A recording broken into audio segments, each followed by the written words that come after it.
Hello friends, कैसे आप लोग। आशा करता हूँ अच्छे होंगे। आज हम लोग डिस्कस करने वाले हैं क्लास 12 इंग्लिश के पोएट्री पोर्शन का सॉन्ग ऑफ माई सेल्फ। दोस्तों, सॉन्ग ऑफ माई सेल्फ का जितना भी ऑब्जेक्टिव क्वेश्चन है वो सभी इम्पोर्टेंट क्वेश्चन इसमें डाल दिया गया है और आपके एग्जाम में इससे बाहर कुछ भी नहीं आने वाला है। इसलिए इस वीडियो को बड़े बारीकी से और गौर से देखिए। चैनल पर पहली बार आए हैं तो चैनल को सब्सक्राइब कर लीजिएगा, लाइक और शेयर जरूर कीजिएगा और कमेंट में बताइएगा आपने कितना आंसर सही किया है। तो दोस्तों, बढ़े हम लोग अपने पहले क्वेश्चन की ओर और पहला क्वेश्चन आपके स्क्रीन पर ये रहा। क्वेश्चन है, how many times the word you has been used in song of myself. You शब्द जो है सॉन्ग ऑफ माई सेल्फ कविता में कितनी बार यूज किया गया है? वंस, ट्वाइस, ट्राइस या फोर? तो ये आपको पता होगा, सॉन्ग ऑफ माई सेल्फ में जो है यू शब्द का प्रयोग 2 बार किया गया है। ठीक है ना। तो ऑप्शन नंबर बी हमारा बिल्कुल सही हो जाएगा। आगे बढ़ते हैं। अगला क्वेश्चन है हमारा, song of myself is written by. Song of myself is written by Walt Whitman, Kamala Das, John Keats या रूपर्ट ब्रॉक। तो आपको पता होगा, सॉन्ग ऑफ माई सेल्फ जो लिखा गया है वो वाल्ट विटमैन ने लिखा है। किसने लिखा है? वाल्ट विटमैन ने लिखा है। आगे बढ़ते हैं। The word school stands for in song of my self. देखिए, आपकी कविता में स्कूल शब्द का जो प्रयोग किया गया है वह सिस्टम ऑफ थॉट को लेकर, ठीक ना, सिस्टम ऑफ थॉट को लेकर याद रहेगा। आगे देखते हैं।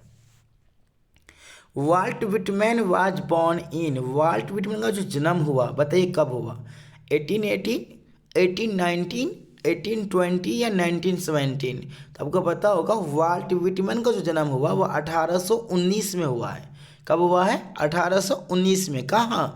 अमेरिका में। इसलिए इसे अमेरिकन पोएट भी कहा जाता है। ठीक है ना, ध्यान रखिएगा। आगे बढ़ते हैं। वाल्ट विटमैन डाइड इन, माने वाल्ट विटमैन की मृत्यु कब हुई? 1850, 1870, 1892 या 1920? तो आपको पता होगा, वाल्ट विटमैन का जो मृत्यु है वो 1892 में। बॉर्न कब हुआ? 1819, याद रहेगा। और इनका जो डाइड हुआ था वो 1892 में। और जन्म कहाँ हुआ था? अमेरिका में। अमेरिका में जन्म होने के कारण इसे अमेरिकन पोएट भी कहा जाता था। इसे पीपुल्स पोएट के नाम से भी जाना जाता है। ये सब पॉइंट थोड़ा ध्यान रखिएगा आप, ठीक ना। चलिए आगे देखते हैं। Who is known as people's poet. देखिए, अभी जस्ट ये क्वेश्चन आ गया कि पीपुल्स पोएट के नाम से किन्हें जाना जाता है। बहुत इंपॉर्टेंट है। जॉन डन को मेटाफिजिकल पोएट और वाल्ट विटमैन को कहा जाता है पीपुल्स पोएट। ठीक है, आगे बढ़ते हैं।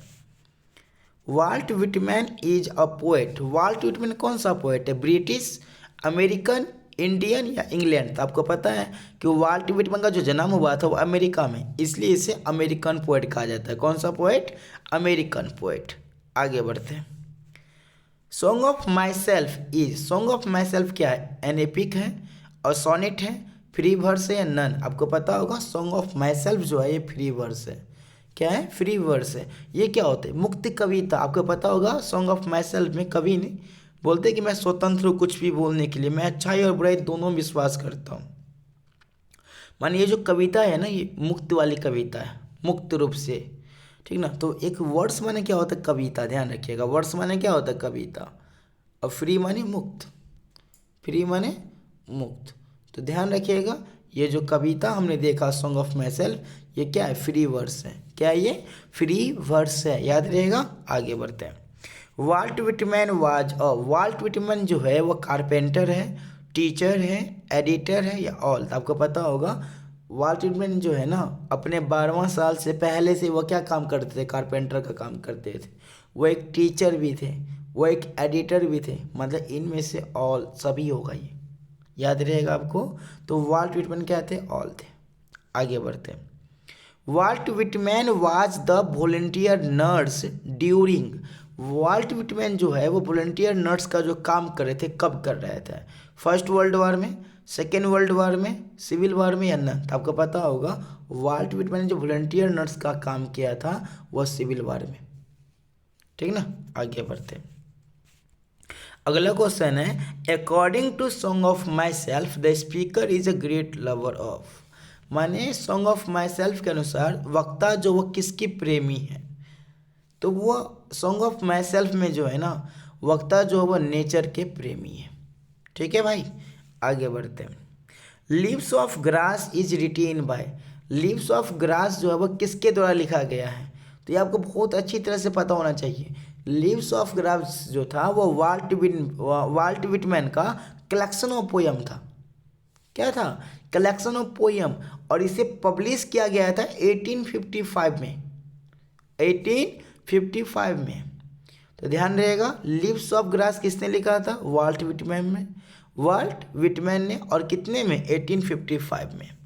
आगे बढ़ते हैं। Walt Whitman first publish leaves of grass at his expense in, मैंने अभी जस्ट बोला कि वाल्ट विटमैन ने लीव्स ऑफ ग्रास को जो पब्लिश किया वो कब? 1855 में।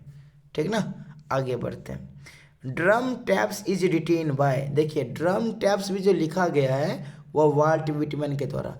और इसे कब पब्लिश किया गया था? 1866। लीव्स ऑफ ग्रास कब? 1855। और ड्रम टैप्स को 1866, याद रहेगा। चलिए, यदि चैनल पर पहली बार आया है तो चैनल को सब्सक्राइब जरूर कर लीजिएगा और वीडियो को लाइक कीजिएगा और कमेंट में बताइएगा कि आपको कितना अच्छा समझ में आया और कितना क्वेश्चन आपने सही किया है। ठीक ना, आगे बढ़ते हैं।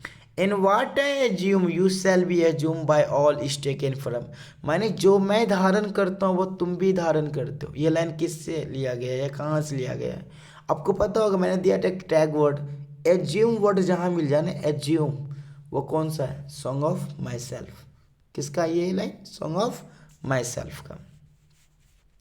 नेक्स्ट क्वेश्चन है drum taps is publish in, ये आपको पता है, मैंने जस्ट बोला कि लीव्स ऑफ ग्रास 1855 में और ड्रम टैप्स 1866 में। आगे बढ़ते हैं। Walt Whitman was dash years old, Walt Whitman कितने साल के हैं? 30, 35, 37 या 56? तो आपको पता है ना वाल्ट विटमैन कितने साल के हैं? 37 साल के हैं। कितने साल के? 37 साल के। आगे बढ़ते हैं। The poet in song of my self for himself, कवि जो है सॉन्ग ऑफ माई सेल्फ में क्या करते हैं? रन करते हैं, सिंग करते हैं, पेंट करते हैं या ऑल? तो आपको पता होगा सॉन्ग ऑफ माई सेल्फ में कवि जो है वो गा रहे हैं खुद के लिए, तो वो सिंग्स कर रहे हैं। ठीक ना, आगे बढ़ते हैं। आई हार्बर फॉर गुड और बैड, माने मैं अच्छाई और बुराई दोनों में विश्वास करता हूँ। ये लाइन कहाँ से लिया गया है? किसने लिखा है ये? तो याद कीजिए, मैंने एक को टैग वर्ड दिया था, क्या? हार्बर। इसका आंसर क्या हो जाएगा? Walt Whitman. ठीक ना, आगे बढ़ते हैं। What does the poet discard, माने कवि को किससे प्रेम है भाई? तो वो नेचर्स ब्यूटी से, प्रकृति सुंदरता से। ठीक है, प्राकृतिक सुंदरता से उन्हें बहुत प्रेम है, बहुत ही लगाव है। आगे बढ़ते हैं। Hoping to cease not till death, माने आशा करता हूँ कि मरते दम तक मैं इसी तरह स्वस्थ रहूँगा। तो इसमें मैंने आपको टैग वर्ड दिया था, वो था होपिंग। जहाँ होपिंग आ जाए तो वो कौन सा होगा? सॉन्ग ऑफ माई सेल्फ होगा। I permit to speak at every hazard, देखिए टैग वर्ड पकड़िए, हैजार्ड जहाँ आ जाए, परमिट आ जाए, वो कौन सा वर्ड है? सॉन्ग ऑफ माई सेल्फ कविता से लिया गया ये लाइन है।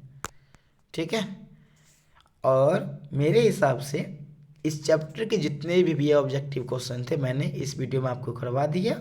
Thanks for watching my video. Don't forget to subscribe and like and share please. यदि वीडियो पसंद आया हो तो दोस्तों के साथ भी शेयर करें। मिलेंगे अगले वीडियो में, तब तक के लिए जय हिंद, जय भारत।